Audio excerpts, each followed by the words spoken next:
अब देखो, last class में हमने किसकी बात करी थी? लास्ट क्लास में हमने बात करी थी कैपेसिटेंस की।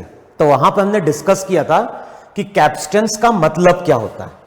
तो वहां मैंने क्या डिफाइन किया था कि जब भी हम किसी कंडक्टर की बात कर रहे हैं तो वो कंडक्टर एक तो चार्ज को स्टोर कर रहा था, दूसरा किसको स्टोर कर रहा था? एनर्जी को। लेकिन जब हम एनर्जी की बात करते हैं तो एनर्जी तो स्टोर होती है फील्ड में, इलेक्ट्रिक फील्ड में। लेकिन अगर हम चार्ज की बात कर रहे हैं तो चार्ज तो स्टोर किया है किसने? उस कंडक्टर ने। तो वहां पे हमने डिफाइन किया था किसी भी कंडक्टर के जो चार्ज को स्टोर करने की कैपेबिलिटी या कैपेसिटी होती है, उसी को वहां पे हम क्या डिफाइन करते हैं? कैपेसिटेंस। आज जो हम लोग नेक्स्ट टर्म डिफाइन करने जा रहे हैं वो डिफाइन करने जा रहे हैं वहां पे कैपेसिटर। तो एक टर्म होती है कैपेसिटेंस और एक टर्म होती है वहां पे कैपेसिटर्स। तो आज हम लोग बात करने जा रहे हैं किसकी? कैपेसिटर्स की। अच्छा, अब देखो, लास्ट क्लास में हमने ये डिस्कस किया था कि अगर हमारे पास कोई आइसोलेटेड स्फेरिकल कंडक्टर है, अगर हमारे पास कोई आइसोलेटेड स्फेरिकल कंडक्टर है जिसका रेडियस कितना है? r, तो वहां पे याद होगा ये जो स्फेरिकल कंडक्टर था इसका जो कैपेसिटेंस था वो था 4 pi epsilon not into r। देखो है कि नहीं वहां पे? तो कैपेसिटेंस का मतलब है इसके चार्ज को स्टोर करने की कैपेसिटी। अब बताओ, यहां पे अगर हम इस कंडक्टर की बात कर रहे हैं तो ये कंडक्टर कितना चार्ज ले सकता है, वो एक तो डिपेंड करता है मीडियम पे, दूसरा डिपेंड करता है उसके रेडियस पे। तो हम बोलते हैं जो C है वो डायरेक्टली प्रोपोर्शनल टू क्या है? R है। जो भी हम चार्ज देंगे Q चार्ज कहां जाएगा? Q चार्ज जाएगा इसके, जो भी Q चार्ज है, Q चार्ज हम देंगे तो Q चार्ज कहां जाएगा? इसके सरफेस पे जाएगा। और रिजल्ट याद होगा, ये फॉर्मूला हमने कैसे डिराइव किया था? कैपेसिटेंस का फॉर्मूला था वहां पे Q बाय V, और V वहां पे पोटेंशियल डिफरेंस था। और इस केस में हमने पोटेंशियल डिफरेंस कंसीडर किया था उसके सरफेस और इंफिनिटी के बीच में। तो जब इस फॉर्मूले को हम यूज करते थे तो वहां से हमें क्या मिला था? कैपेसिटेंस मिला था। और वहां पे हमने बोला था कि कैपेसिटेंस जो है वो चार्ज पे डिपेंड नहीं करता है। कैपेसिटेंस किस पे डिपेंड कर रहा है? मीडियम पे, दूसरा डिपेंड कर रहा है उसके साइज पे। अच्छा, अब यहां से हम लोग क्या बोल रहे हैं कि ये जो कैपेसिटर है, ये कैपेसिटर जो भी चार्ज स्टोर कर सकता है वो डिपेंड कर रहा है उसके साइज पे। इसका मतलब हुआ कि अगर मुझे लार्ज अमाउंट का चार्ज स्टोर करना है, अगर हमें यहां पे लार्ज अमाउंट का चार्ज स्टोर करना है तो इसका मतलब है कि जो साइज रिक्वायर्ड होगा वो भी हमारा लार्ज होगा।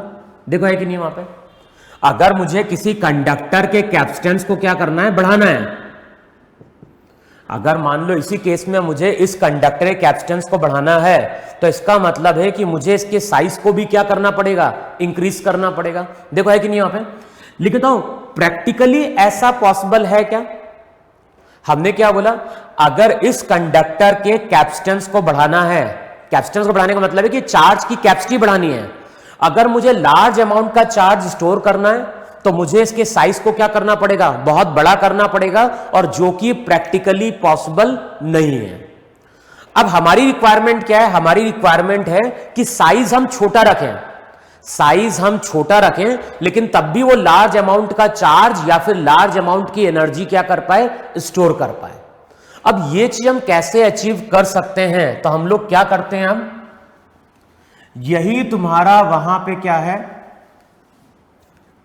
मान लो ये तुम्हारा वहां पे स्फेरिकल कंडक्टर है,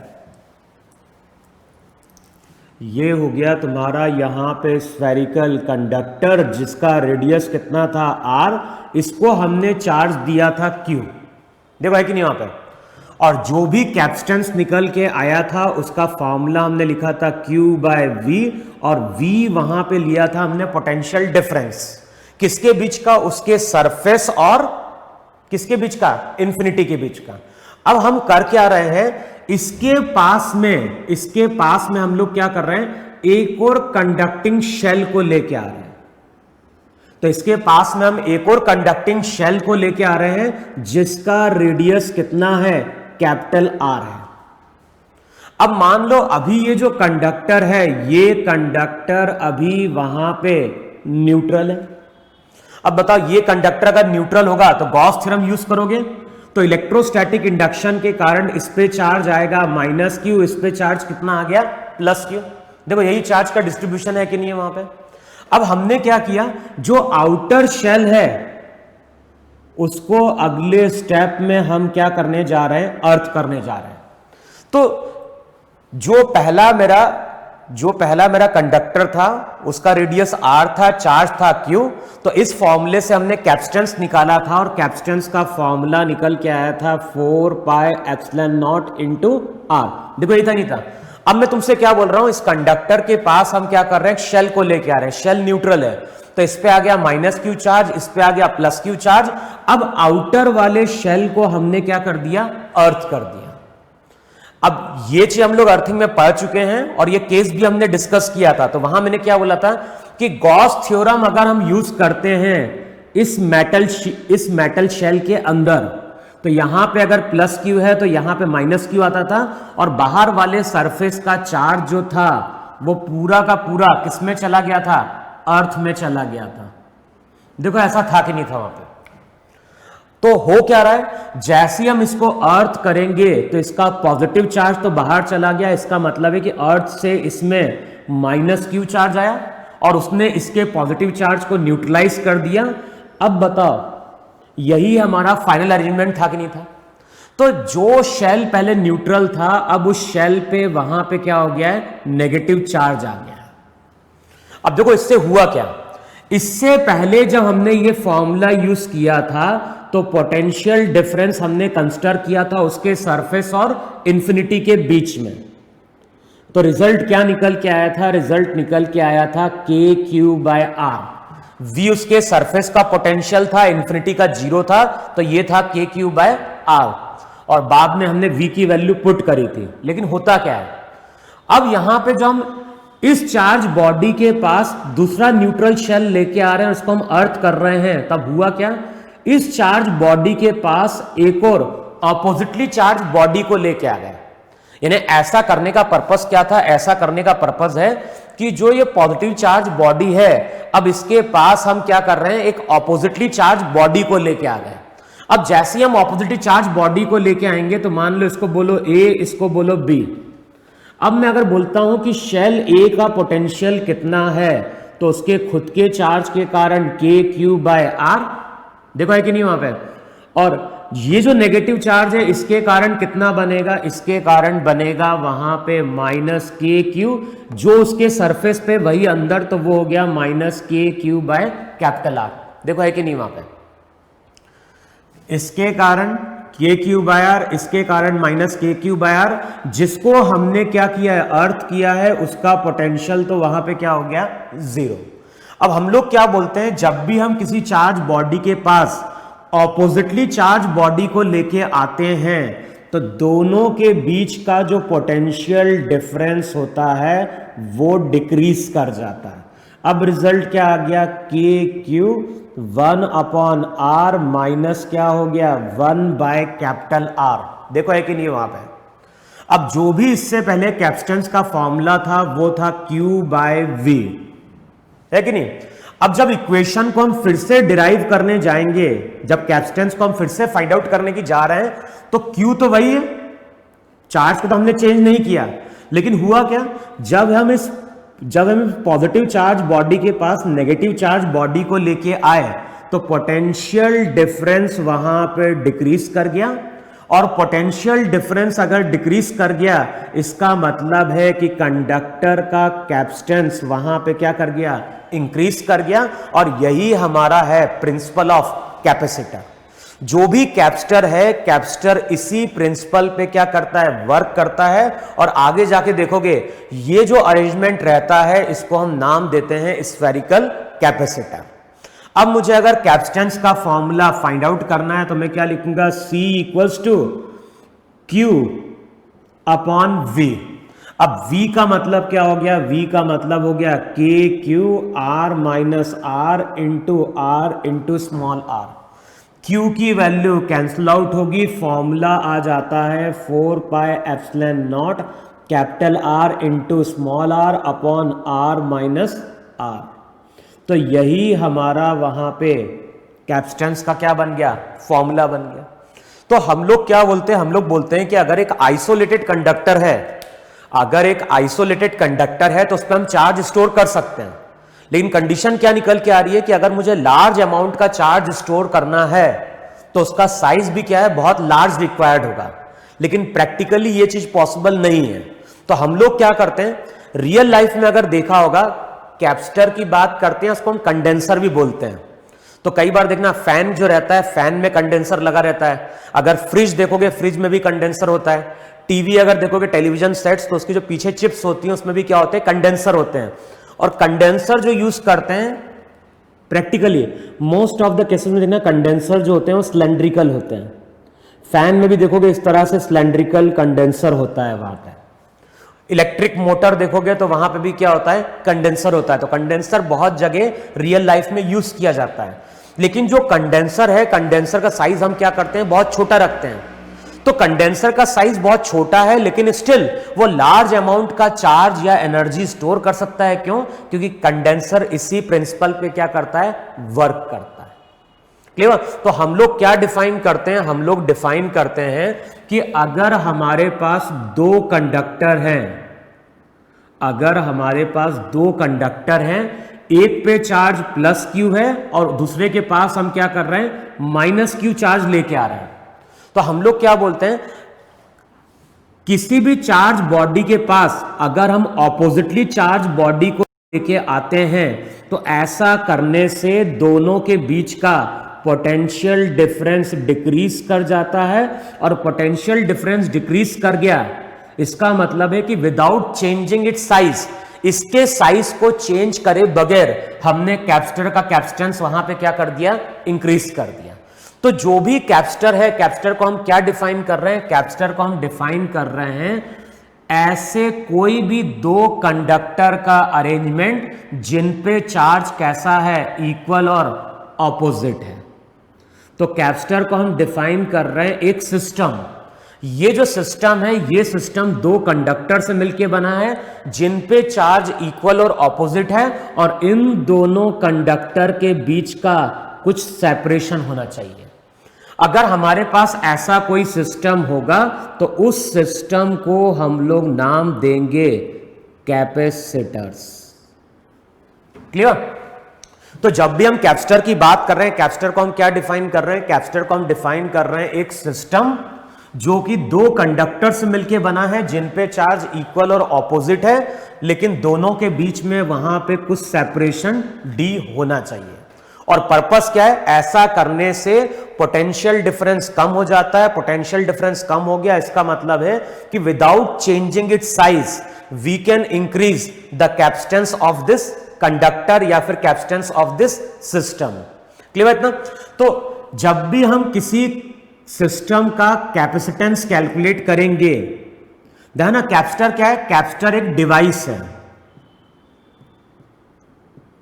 जब भी हम कैपेसिटर की बात करते हैं, कैपेसिटर एक डिवाइस है। किस तरह का डिवाइस है, दो कंडक्टर से मिलकर बना है जिन पे चार्ज कैसा है, इक्वल और ऑपोजिट है।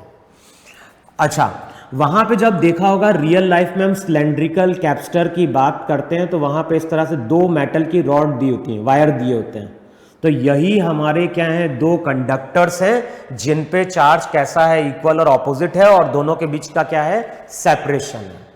अच्छा, जब भी हम कंडक्टर का कैपेसिटेंस कैलकुलेट करने जाएंगे कि ये कितना चार्ज स्टोर कर सकता है, तो फॉर्मूला वहां पे यूज करना Q/V। Q क्या है, किसी भी एक प्लेट पे चार्ज का मैग्नीट्यूड, हमें किसी भी एक प्लेट पे चार्ज का मैग्नीट्यूड लेना है, डिवाइडेड बाय V। V इन दोनों कंडक्टर के बीच का पोटेंशियल डिफरेंस होगा। क्लियर? अच्छा, अब नेक्स्ट चीज देखो, इस पूरे सिस्टम को हम क्या बोल रहे हैं, इस पूरे सिस्टम को हम कैपेसिटेंस बोल रहे हैं। बताओ इस सिस्टम पे नेट चार्ज कितना है। अगर हम नेट चार्ज की बात करें तो नेट चार्ज तो वहां पे क्या हो गया, 0 हो गया। तो हम लोग ये भी बोलते हैं कि जब हम कैपेसिटर की बात करते हैं तो हम बोलते हैं कि कैपेसिटर जो है वो चार्ज को स्टोर नहीं कर रहा है, चार्ज तो 0 हो गया, लेकिन इन दोनों के बीच में वहां पे इलेक्ट्रिक फील्ड है। और आगे देखोगे फील्ड बाहर नहीं होती, फील्ड अंदर होती है। और फील्ड अगर अंदर होती है इसका मतलब है कि इस रीजन में एनर्जी क्या है, इस रीजन में एनर्जी स्टोर्ड है। तो हम बेसिकली क्या बोलते हैं, हम बेसिकली बोलते हैं कि कैपेसिटर एक डिवाइस है, कैपेसिटर एक डिवाइस है जो इलेक्ट्रोस्टैटिक या इलेक्ट्रिक फील्ड में पोटेंशियल एनर्जी को क्या कर रहा है, स्टोर कर रहा है। ठीक है, तो जब भी हम कैपेसिटर की बात करते हैं हम बोलते हैं कैपेसिटर एक डिवाइस है बेसिकली जो एनर्जी क्या करता है, स्टोर करता है। फॉर्मूला क्या होगा, फॉर्मूला होगा Q बाय V, एक नहीं है। अब देखो जिन दो कंडक्टर की हम बात कर रहे हैं इनका शेप अलग अलग हो सकता है, तो depending upon the shape of these two conductors हम लोग कैपेसिटर को तीन पार्ट में डिवाइड करते हैं। एक जो कैपेसिटर होता है वो होता है पैरेलल प्लेट कैपेसिटर, दूसरा जो कैपेसिटर होता है वो होता है स्फेरिकल, और तीसरा जो कैपेसिटर होता है वो होता है सिलेंड्रिकल। तो एक कैपेसिटर होगा पैरेलल, दूसरा होगा स्फेरिकल, तीसरा वहां पे क्या होगा, सिलेंड्रिकल। तो यही हमारे वहां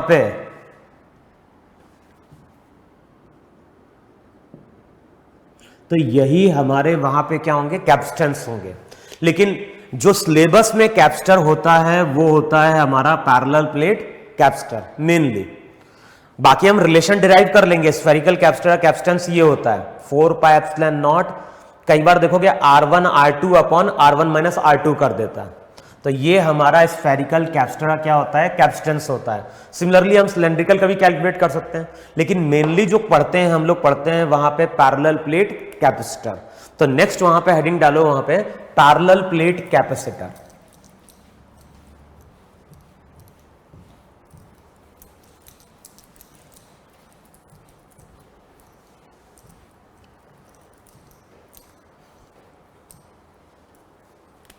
तो नेक्स्ट यहां पे हम किसकी बात कर रहे हैं, यहां पे हम बात कर रहे हैं पैरेलल प्लेट कैपेसिटर की।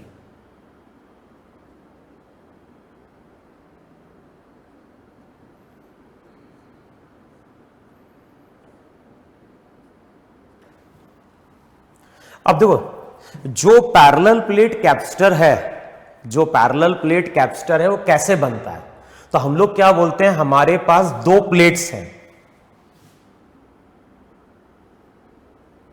हमारे पास यहां पे दो प्लेट्स हैं। इस डायग्राम में हम क्या शो कर रहे हैं, इस डायग्राम में हम शो कर रहे हैं प्लेट की थिकनेस। तो इस तरह से हमारे पास यहां पे दो प्लेट्स हैं और डायग्राम में हमने शो किया है प्लेट की थिकनेस। अच्छा, जिन दो प्लेट्स की हम बात कर रहे हैं इनके बीच का डिस्टेंस बहुत स्मॉल होता है।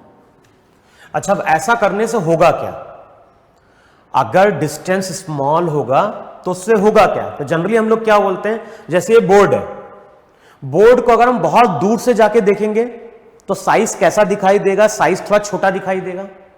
लेकिन अब मैं बोल रहा हूं कि कोई ऑब्जर्वर है जो बोर्ड के केवल इतने पास आ गया, बिल्कुल पास आ गया। अब बताओ इतने पास डिस्टेंस से अगर हम बोर्ड को देखेंगे तो बोर्ड हमें एक इनफाइनाइट की तरह दिखाई देगा कि नहीं दिखाई देगा, समझ में?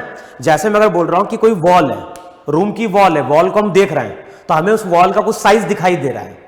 लेकिन हम वॉल के बिल्कुल क्लोज चले जाएं तो क्या होगा, अगर हम वॉल के बिल्कुल क्लोज आ जाएंगे तो वो वॉल एक तरह से हमें क्या होगी, इनफाइनाइट अपीयर होगी। तो हम लोग क्या बोलते हैं कि हमारे पास दो प्लेट्स हैं, दोनों प्लेट्स के बीच का डिस्टेंस कैसा है, बहुत ही स्मॉल है। स्मॉल है इसका मतलब है कि एक के रेस्पेक्ट में दूसरी प्लेट हमारी किसकी तरह हो गई, एक के रेस्पेक्ट में जो दूसरी प्लेट होगी वो किसकी तरह बिहेव कर रही होगी, इनफाइनाइट प्लेट की तरह बिहेव कर रही होगी। अब हमने क्या किया, इस प्लेट को Q चार्ज दिया, इस प्लेट को हमने Q चार्ज दिया। तो वहां पे याद होगा जैसे हम Q चार्ज देते थे, इस पे जाता था Q/2, इस पे भी जाता था Q/2, कि सराउंडिंग में कोई दूसरी चार्ज बॉडी नहीं है, इसको हमने चार्ज दिया Q, ये प्लेट अभी न्यूट्रल है। अब गॉस थ्योरम यूज करोगे तो वहां पे हम बोलेंगे इंडक्शन के कारण यहां -Q/2 चार्ज आएगा और यहां पे क्या होगा, +Q/2 चार्ज आएगा। देखो यही चार्ज का डिस्ट्रीब्यूशन है कि नहीं है। फिर अगले स्टेप में हम क्या कर रहे हैं, ये जो प्लेट है इसको हम अर्थ कर रहे हैं।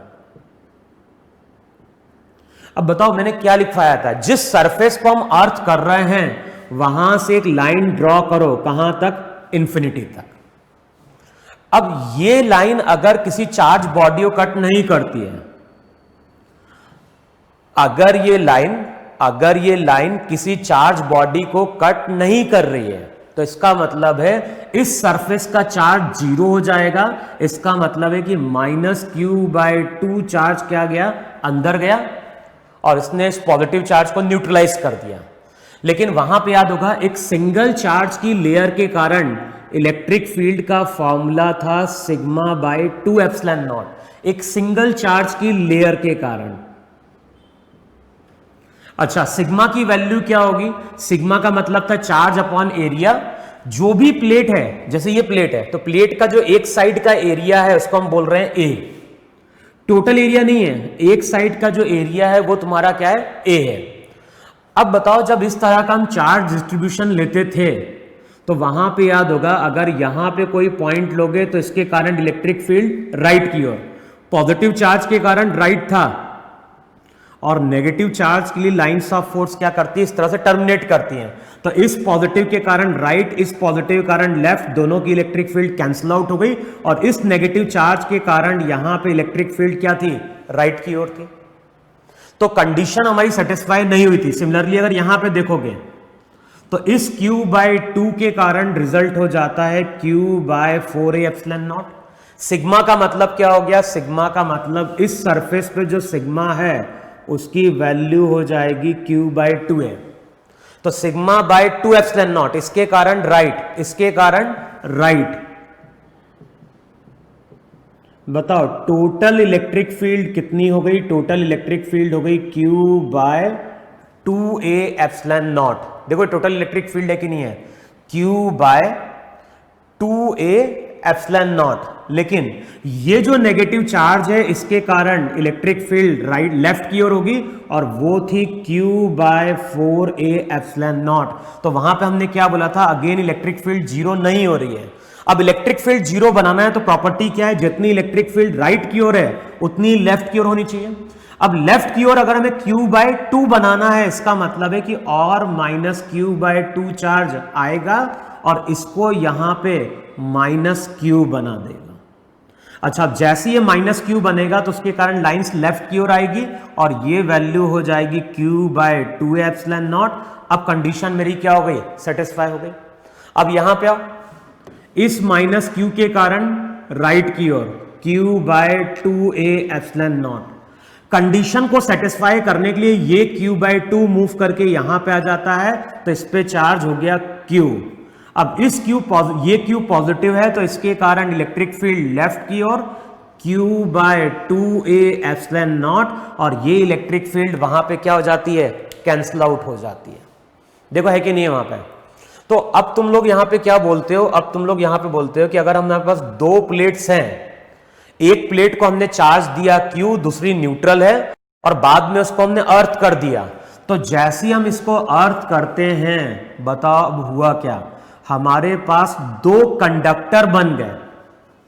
हमारे पास यहां पे दो कंडक्टर आ गए। अच्छा, हमारे पास यहां पे दो कंडक्टर बन गए जिन पे चार्ज कैसा है, इक्वल और ऑपोजिट है।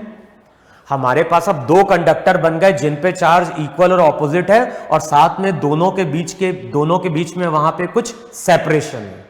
तो ये जो अरेंजमेंट बन गया, इस अरेंजमेंट को हम लोग वहां पे बोलते हैं पैरेलल प्लेट कैपेसिटर। सिंबल जो यूज करते हैं पैरेलल प्लेट कैपेसिटर का, वो इस तरह से सिंबल यूज किया जाता है। तो इस तरह का जो हम सिंबल यूज करते हैं तो ये रिप्रेजेंट करता है कैपेसिटर की प्लेट्स को। तो ये जो सिंबल है, ये सिंबल रिप्रेजेंट कर रहा है वहां पे कैपेसिटर की दो प्लेट्स को। अब ये ध्यान रखना है हमेशा, जब भी हम कैपेसिटर को चार्ज देंगे, चार्ज कभी भी बाहर वाले सरफेस पे जाता नहीं है। जब भी हम इक्वल और ऑपोजिट चार्ज देंगे तो दोनों चार्ज कहां जाते हैं, अंदर जाते हैं। अच्छा, अब यहां पे एक पॉइंट लो जरा, बताओ सिग्मा की वैल्यू क्या हो जाएगी? अब अगर देखोगे तो सिग्मा जो रहेगा वो हो जाएगा Q by A. Q charge है जो कितने एरिया पे है? ए एरिया पे है, तो सिग्मा हो गया वहां पे कितना? सिग्मा हो गया वहां पे क्यू बाय ए।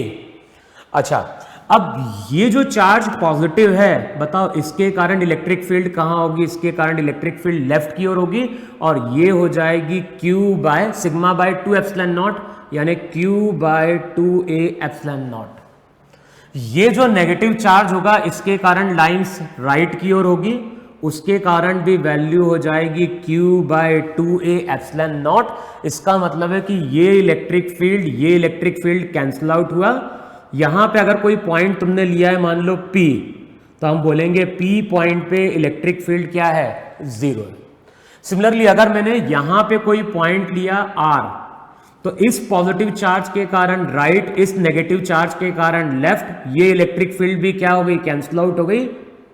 तो हम लोग क्या बोलते हैं कि जब भी कैपेसिटर फॉर्म होगा तो कैपेसिटर के बाहर जब भी तुम जाओगे नेट इलेक्ट्रिक फील्ड वहां पे क्या होगी? 0 हो जाएगी। लेकिन अगर हम आ रहे हैं कैपेसिटर के बीच में, यहां कोई पॉइंट लो, बताओ अगर यहां कोई पॉइंट लोगे तो इस पॉजिटिव चार्ज के कारण इलेक्ट्रिक फील्ड राइट की ओर होगी, नेगेटिव चार्ज के कारण भी इलेक्ट्रिक फील्ड क्या होगी? राइट की ओर होगी। तो इसका मतलब है कि यहां पे जो भी नेट इलेक्ट्रिक फील्ड होगी वो राइट की ओर होगी। अच्छा, कितनी इलेक्ट्रिक फील्ड होगी? तो यहां ना अभी हमने दोनों के बीच में मीडियम लिया है एयर, तो ये जो नेट इलेक्ट्रिक फील्ड होती है उसको हम रिप्रेजेंट कर रहे हैं ई नॉट से। तो ई नॉट क्या है? ई नॉट वहां पे नेट इलेक्ट्रिक फील्ड है between these two plates of a capacitor. अब जो भी ई नेट होगा बताओ उसकी वैल्यू क्या होगी? एक के कारण कितना होता है? एक के कारण होता है Q by 2a epsilon not. दूसरे के कारण भी क्या होगा? सेम होगा, तो ये हो जाएगा Q by 2a epsilon not. अब दोनों को अगर हम ऐड कर दें तो नेट इलेक्ट्रिक फील्ड हो जाती है वहां पे q by a epsilon naught. तो ये रिजल्ट ध्यान रखना है कि जब भी हमारे पास कोई पैरेलल प्लेट कैपेसिटर फॉर्म होगा तो दोनों प्लेट के बीच में जो इलेक्ट्रिक फील्ड होगी उसका फॉर्मूला होगा q by a epsilon naught. ये इलेक्ट्रिक फील्ड कब है? ये इलेक्ट्रिक फील्ड है जब मीडियम हमारी क्या है? एयर है। क्लियर है ना? अच्छा, अब ये बताओ मुझे यहां पे, ये जो इलेक्ट्रिक फील्ड है ये इलेक्ट्रिक फील्ड यूनिफॉर्म है या नॉन यूनिफॉर्म है? तो हमें मालूम है कि ये जो इलेक्ट्रिक फील्ड डेवलप हुई है ये इलेक्ट्रिक फील्ड अभी वहां पे यूनिफॉर्म है। देखो है कि नहीं है वहां पे?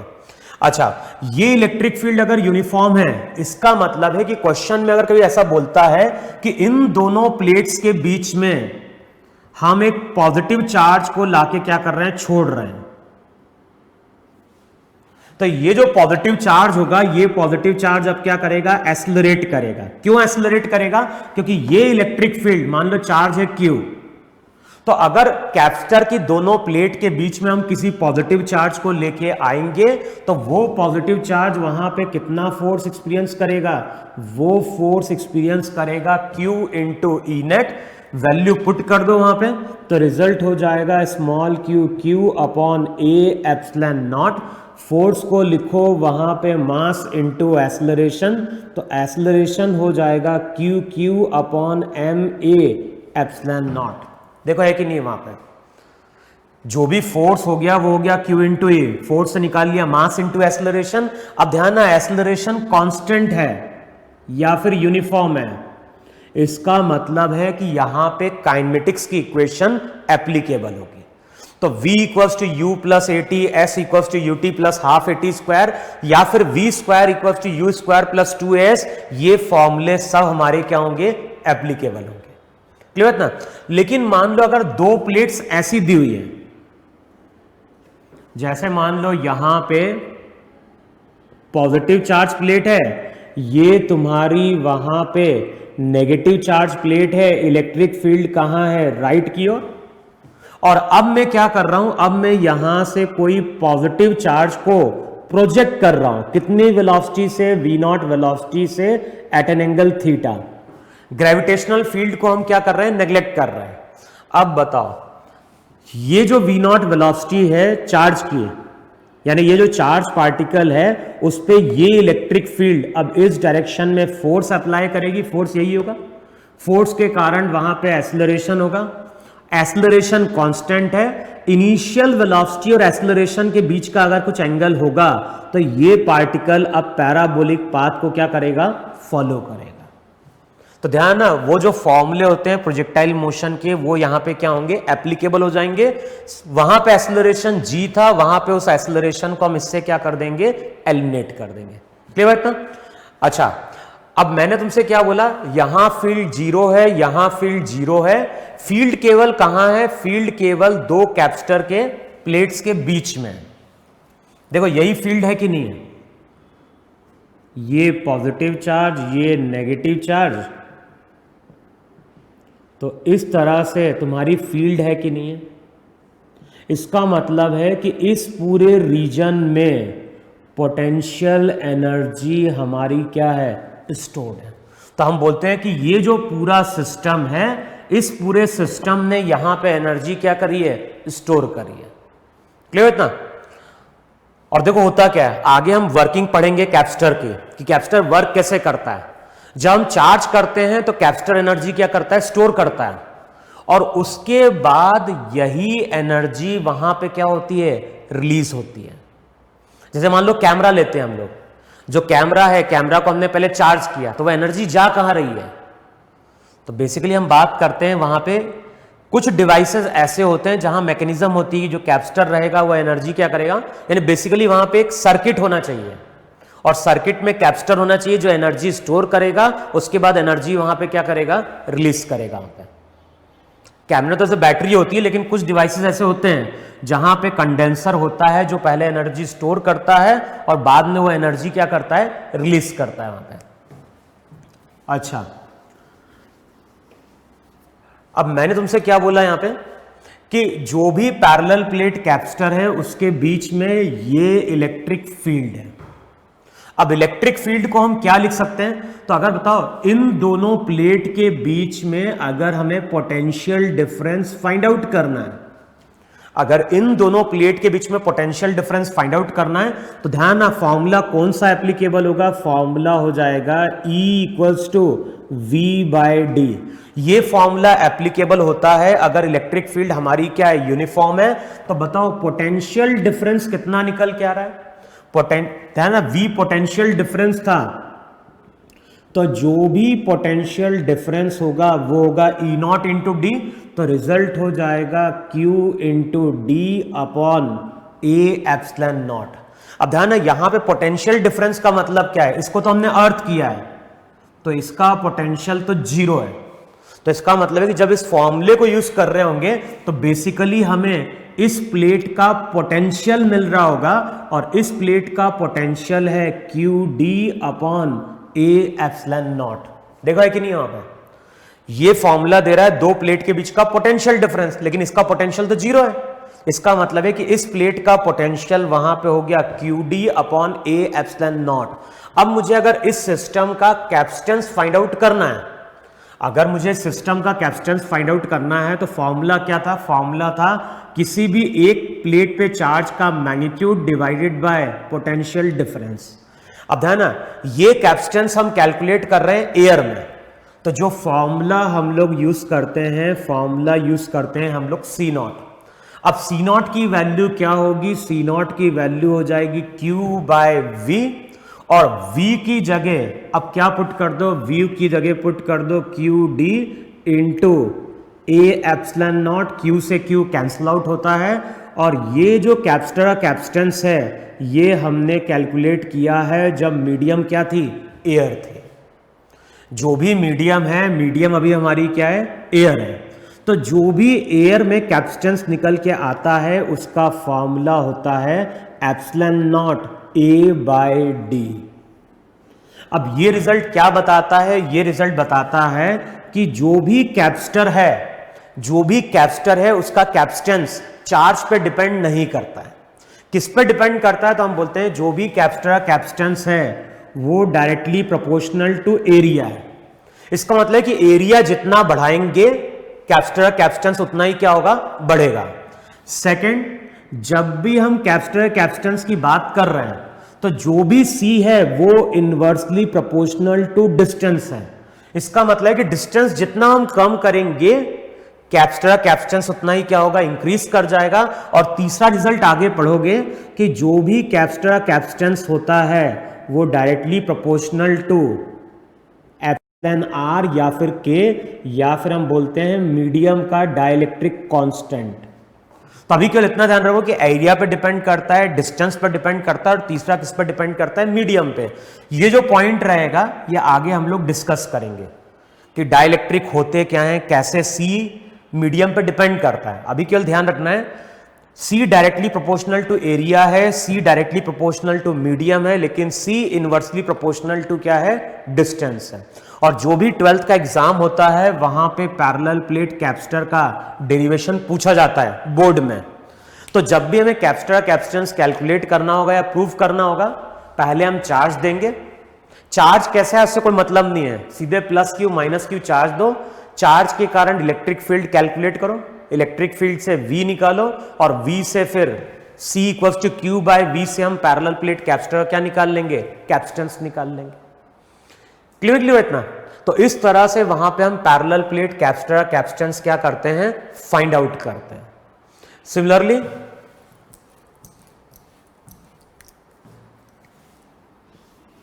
सिमिलरली हम क्या कर सकते हैं, स्फेरिकल कैपेसिटर कैपेसिटेंस भी क्या कर सकते हैं, फाइंड आउट कर सकते हैं। और वैसे ही हम सिलेंड्रिकल का भी फाइंड आउट करते हैं। हमें करना क्या है, दो शेल लो कोसेंट्रिक, एक पे चार्ज प्लस क्यू दो, दूसरे में माइनस क्यू दो, वहां पे दोनों का पोटेंशियल निकाल लो। जैसे मैं बोल रहा हूं कि यहां पे इसको चार्ज प्लस क्यू दो, इसको चार्ज माइनस क्यू दो, इसका रेडियस ज्यादातर बुक में A लेता है, एक का रेडियस B लेता है। फिर इसका कैपेसिटेंस क्या हो जाएगा, A का खुद के चार्ज के कारण के क्यू बाय A, बाहर वाले के कारण माइनस के क्यू बाय B। बाहर वाले का पोटेंशियल कैलकुलेट करोगे उसके खुद के चार्ज के कारण माइनस के क्यू बाय B, इसके कारण के क्यू बाय B, तो ये हो गया 0। दोनों से कैलकुलेट कर लो पोटेंशियल डिफरेंस।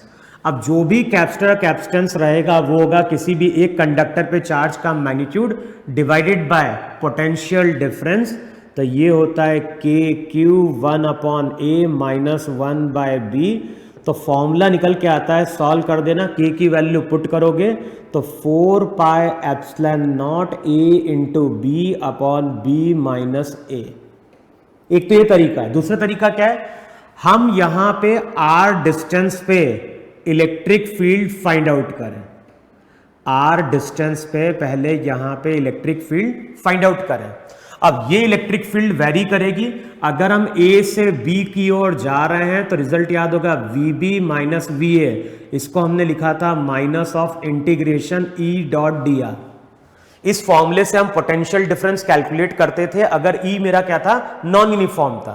तो दूसरा तरीका क्या है, यहां पे E निकालो, E की वैल्यू हो जाएगी इसके कारण के q by r square. Electric field की वैल्यू पुट करो, उसको इंटीग्रेट कर दो।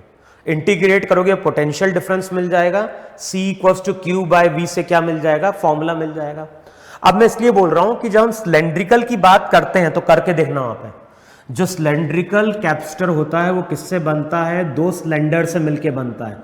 तो ये तुम लोगों का होमवर्क है, वहां पे क्या करना, वहां पे सिलेंडर लॉन्ग होते हैं तो एक तरह से उनको इनफाइनाइट ट्रीट करते हैं। यहां पे कोई पॉइंट लेना, इस पॉइंट पे इलेक्ट्रिक फील्ड निकालना, फिर इसका पोटेंशियल V1 मानना, इसको V2 मानना, और अब यहां से यहां इंटीग्रेट करना, इस फॉर्मूले से मिल जाएगा पोटेंशियल डिफरेंस।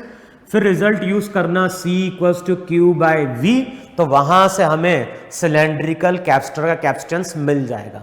तो बेसिकली हमें करना क्या है, बेसिकली हमें वहां पे पोटेंशियल डिफरेंस फाइंड आउट करना होता है। अगर मुझे कभी भी कैपेसिटेंस फाइंड आउट करना है तो पहले तो हम चार्ज देंगे, फिर उसके बाद हम पोटेंशियल डिफरेंस निकालेंगे, और इस फॉर्मूले से उस सिस्टम का कैपेसिटेंस हम क्या कर सकते हैं, फाइंड आउट कर सकते हैं। अच्छा, नेक्स्ट चीज देखो, वहां पे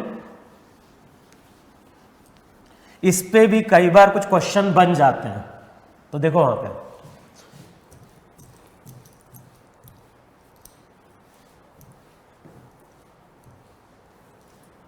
जैसे अब मैं बोल रहा हूं कि यहां पे एक पैरेलल प्लेट कैपेसिटर है, दोनों को हमने चार्ज दिया, इसको भी हमने चार्ज दिया प्लस क्यू, इसको चार्ज माइनस क्यू। चार्ज कहां चला गया? चार्ज चला गया इनर सरफेस पे। देखो है कि नहीं वहां पे? दोनों के बीच का डिस्टेंस डी है। अब बताओ, ये जो प्लेट पे नेगेटिव चार्ज है, ये जो राइट साइड की प्लेट है, इस पे जो नेगेटिव चार्ज है, बताओ ये नेगेटिव चार्ज किसी की फील्ड में है क्या? हम लोगों ने इतना पढ़ा है इलेक्ट्रोस्टैट में कि जब भी कोई चार्ज पार्टिकल किसी फील्ड में आएगा, अपनी नहीं दूसरे की, तो अगर कोई चार्ज पार्टिकल किसी दूसरी फील्ड में आता है तो वो फील्ड उसके ऊपर फोर्स एक्सर्ट्स करती है। तो सेम चीज यहां पे है, ये जो क्यू चार्ज रहेगा इसकी यहां पे फील्ड बन रही है। अच्छा, कितनी इलेक्ट्रिक फील्ड बन रही है? तो इलेक्ट्रिक फील्ड राइट की ओर बन रही है। रिजल्ट क्या था? Sigma by 2 epsilon not. एक चार्ज की लेयर है, सिग्मा का मतलब Q बाय ए, तो Q bye 2a epsilon naught. देखो यही इलेक्ट्रिक फील्ड है कि नहीं है? तो इस चार्ज के कारण यहां पे इलेक्ट्रिक फील्ड राइट की ओर बन रही है। अब ये इलेक्ट्रिक फील्ड इस नेगेटिव चार्ज के ऊपर क्या कर रही होगी? फोर्स अप्लाई कर रही होगी। अब जब हम फॉर्मूला यूज करते हैं F equals to Q into E, तो ये रिजल्ट एप्लीकेबल है किसके ऊपर? एक पॉइंट चार्ज के ऊपर। तो हम क्या करेंगे, यहां पे एक स्मॉल एलिमेंट लो, यहां पे एक स्मॉल एलिमेंट लो, इस पे चार्ज डी क्यू ले लो, तो फोर्स कितना बन गया? फोर्स बन गया डी क्यू इंटू ई।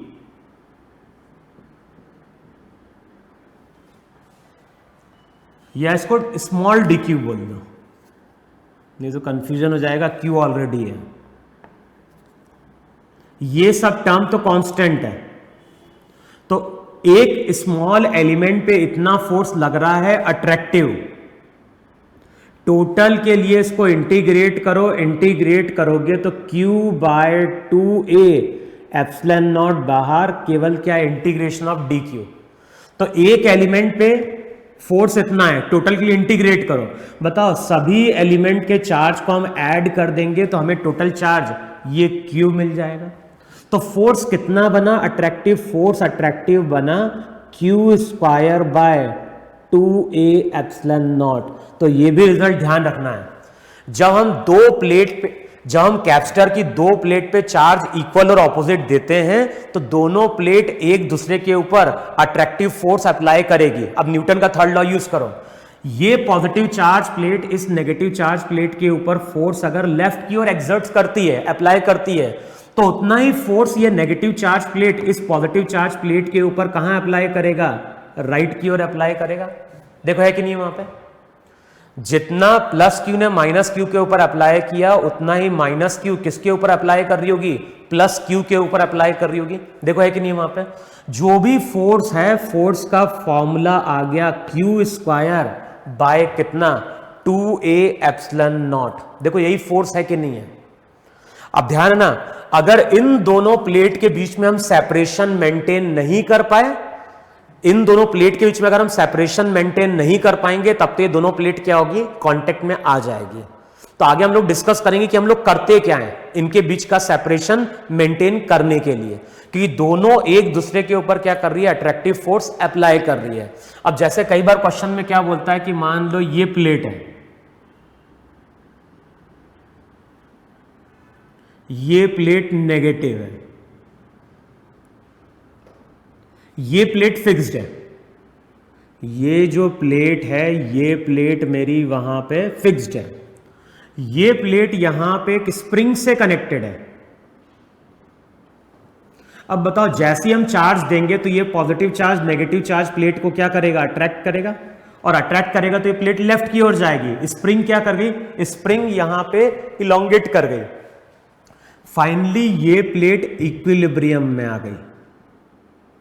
यानी हम एसएम की बात नहीं कर रहे हैं, धीरे धीरे करके हम प्लेट को इधर लेके आ रहे हैं, तो प्लेट फाइनली यहां पर रेस्ट में आ गई, और ये डिस्टेंस डी है, स्प्रिंग कांस्टेंट के है। तो कई बार क्वेश्चन में पूछता है कि इस स्प्रिंग में एलोंगेशन कितना हुआ। तो हमें मालूम है, अगर हम इस प्लेट का फ्री बॉडी डायग्राम ड्रॉ करें तो इसके ऊपर फोर्स कितना है? F Q square by 2a epsilon not. अब ये प्लेट अगर इक्विलिब्रियम में, इसका मतलब है कि जो स्प्रिंग है, स्प्रिंग इसके ऊपर इतना ही फोर्स राइट की ओर अप्लाई कर रही होगी और वो फोर्स होगा K इंटू एक्स। एक्स वहां पे क्या है? एक्स वहां पे स्प्रिंग में इलोंगेशन है। अब रिजल्ट क्या हो जाएगा? x की वैल्यू हो जाएगी Q square by 2a epsilon not into के। ध्यान रखना k ये इलेक्ट्रोस्टैट का कांस्टेंट नहीं है, ये k है यहाँ पे स्प्रिंग कांस्टेंट। तो इस फॉर्मूले से हम लोग क्या फाइंड आउट कर सकते हैं? इस फॉर्मूले से हम लोग फाइंड आउट कर सकते हैं स्प्रिंग का इलोंगेशन वहां पे। फिर आगे देखो, आगे जब हम पढ़ेंगे कुछ आगे केसेस, तो वहां पे इसको क्या करता है? डिस्प्लेस करता है। प्लेट को इधर लेके जाएगा, फिर मूव करेगा, तो फिर प्लेट वहां पे क्या करती है? सिंपल हार्मोनिक मोशन, या ये प्लेट इस तरह फिर ऑसिलेट भी कराते हैं हम लोग। तो वो केस हम लोग आगे डिस्कस करेंगे। अभी हम लोग केवल बात कर रहे हैं कि प्लेट यहाँ पे रेस्ट में है, तो प्लेट अगर रेस्ट में है तो स्प्रिंग में इतना इलोंगेशन होगा।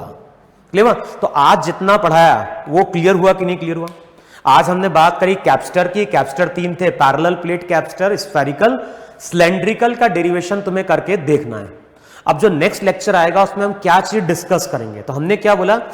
कैप्स्टर कब बनता है? कैप्स्टर बनता है जब हम दोनों, कैप्स्टर की जब हम बात करें तो क्या हमारे पास बेसिकली दो कंडक्टर हैं और दोनों पे चार्ज इक्वल और ऑपोजिट है। तो अगली क्लास में हम बात करेंगे कि कैप्स्टर पे चार्ज आता कैसा है। अब कैप्स्टर पे चार्ज आएगा कैसा, यानी कैप्स्टर पे चार्ज आएगा कैसा है, कैप्स्टर पे चार्ज हम देंगे कैसे, तो अगले जो लेक्चर आएगा उसमें हम वही केस की बात करेंगे। अब देखो होता है क्या, जब भी हमें कैप्स्टर को चार्ज देना होता है तो बेसिकली कैप्स्टर को कनेक्ट किया जाता है विद अ बैटरी। तो जो नेक्स्ट क्लास होगी वहां पे हम बैटरी की वर्किंग की बात करेंगे, फिर बैटरी से पैरेलल प्लेट कैप्स्टर को कनेक्ट करेंगे, फिर वहां पे हम डिफरेंट केसेस को फिर लेंगे वहां पे। क्लियर? तो अभी तुम लोगों को करना क्या है? जो भी डेरिवेशन है वो डेरिवेशन करके देखना है और आज की जो थ्योरी है उसको अब तुम्हें वहां पे रिवाइज करना है।